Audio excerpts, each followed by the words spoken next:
What advice would you give to other marketers that are feeling threatened these days by AI? Yeah, well, certainly because lots of different marketing experts in different worlds. I suppose the ones that it seems clear to me that are feeling most threatened are the copywriters, because once upon a time, they're writing words and they understand language and writing compelling content, whether it be for sales pages or informational content, whatever it is.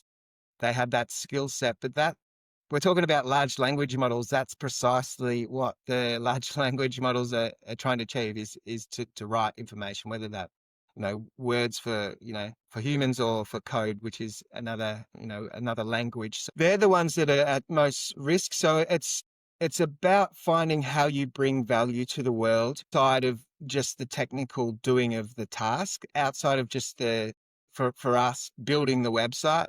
It's about the additional value that only we can provide because we know the industry and we know what works.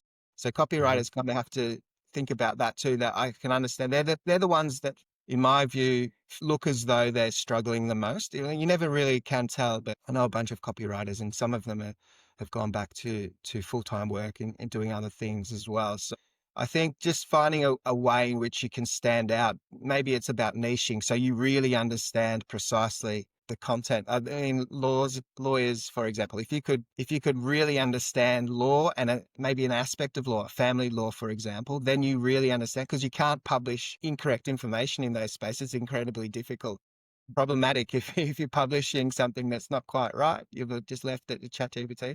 So finding a way you can bring value to the world is the real thing, and it's always been the case. But it's just amplified, exaggerated everything. Everything's just amplified with AI, I think.